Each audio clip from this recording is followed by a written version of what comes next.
Man, oh man. As a Sixers fan, I just got finished watching the Sixers versus Celtics Game 7. Well, that's not true. I watched about 55% of the game because that's all I needed to see. By the time like half of the third quarter was over, we were done. And I wasn't watching it anymore. The crowd was getting on my nerves. The team was getting on my nerves. I just couldn't watch it. Like when stuff gets on my nerves, I just turn it off. I just get it away from me. I just remove it out of my environment. That's the type of person I am. What I saw this Game 7, man. Like, bro, like overall, neither Embiid or Harden showed up. And that was annoying. I'm not gonna lie. It was like every time they got the ball, every time they tried to act like superstars and they had their ball in their hands, they had the green light, they turned the ball over.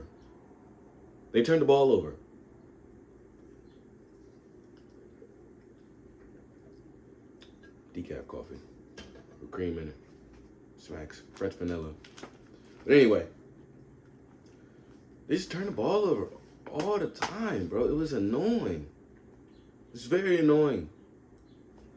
Motherfucking. First quarter, right? We won the first quarter. We had great defense. It wasn't really it was like a team effort. Like, Tucker showed out in the first quarter. He just showed out. He scored like 11 in the first quarter, I think. Somewhere around there. He was just hitting corner threes, you know. He had a nice little layup. It was nice. It was nice seeing Tucker, do something. We just had great defense, though. We were locking them up. We had them in a strap. And it was like a 8-10 point differential, somewhere around there. And it looked like a good first quarter. Excuse me. Anyway, second quarter, though, they started heating up. The Celtics started heating up. And it was like close. It was kind of close around when halftime came around. I think we were down like about 5. But I really wanted us to be up because when we're up, when the Sixers are up at halftime, the chances of winning the game is like really high. They're like 30 and like 9 and some 36, 37 and 9 and something when they're up at halftime. So that's why I wanted that stat to kick in, but we were down, so I was kind of bummed out. But Tatum cooked us. I don't know what he ended with, but when I tuned out, he had like 38. That man just kept hitting threes. It's absolutely crazy how he turned that switch on in the fourth quarter of Game 6. And, like, he's just been hot, bro. He killed us.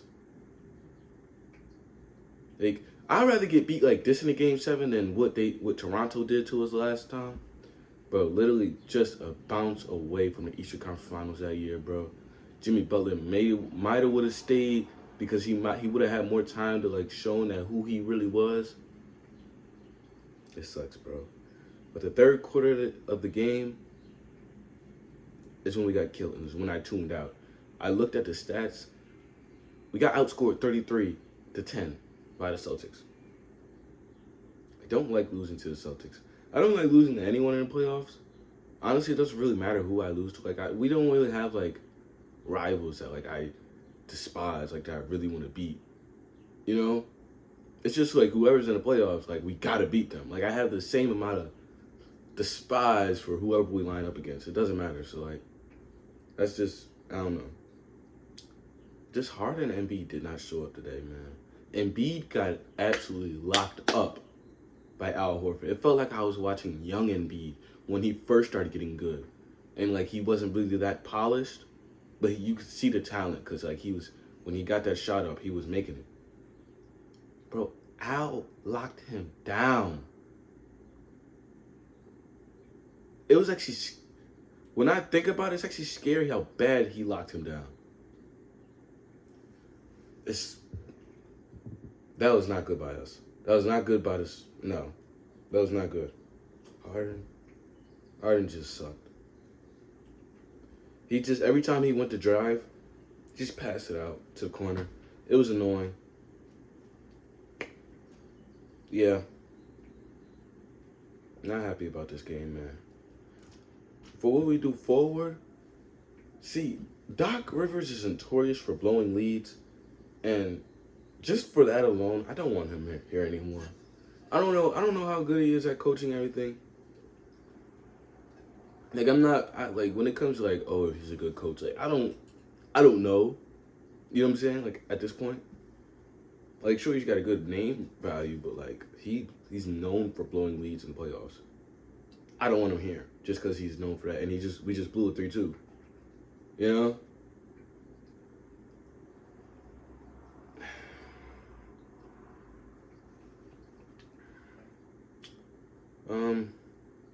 What else I want to talk about? Celtics, man. The Celtics were my pick to win it all. And this year, this is actually pretty good. I'm not gonna lie. The Celtics, because the 2020 playoff bracket again. By the way, it's like the bubble all over again. Nuggets versus Lakers, Heat versus Celtics. But Nuggets versus LeBron, bro. LeBron and AD. That's no longer just LeBron. I can't say that no more. It's LeBron and AD.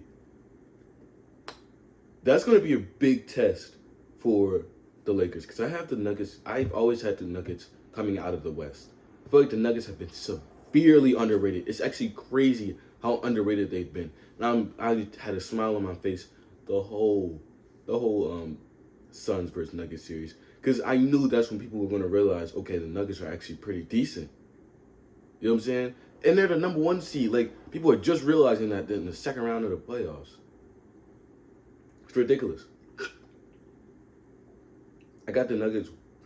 I don't know. See, here's the thing about the Lakers, though. Because I think the Nuggets are contenders for the finals, right?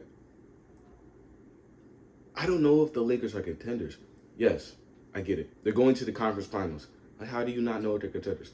I don't know if they're contenders because, I mean, let's not forget, they are a, 7th seed, 6th seed.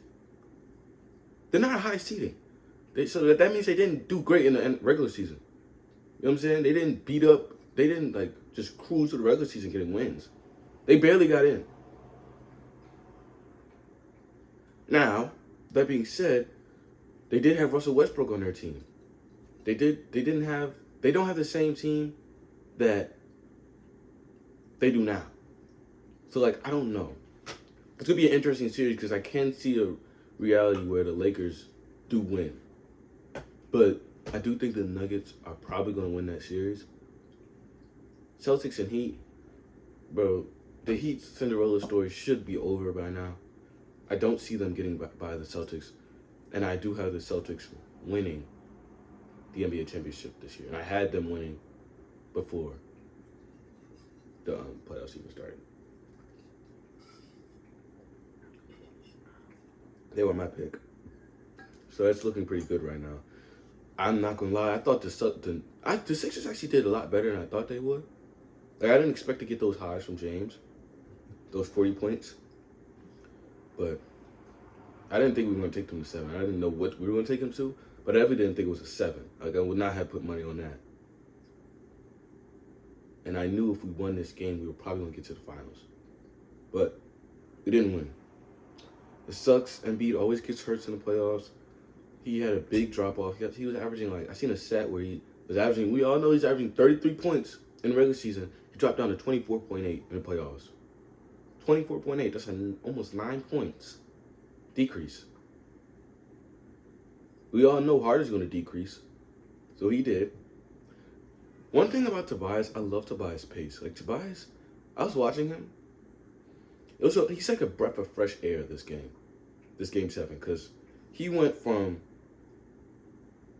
when everybody was befuddled, you know what I'm saying, because Harden was turning the ball over and B would turn the ball over. When he got the ball, he just took his pace.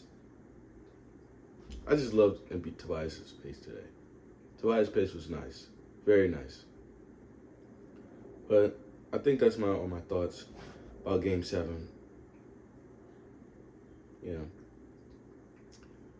Better luck next year. I'm excited about my Eagles, so football season's coming up. We should win the Super Bowl this year, hopefully. You know what I'm saying? Supposedly got the best player in the draft, so we gonna see. I'm excited. I'm very excited. But yeah.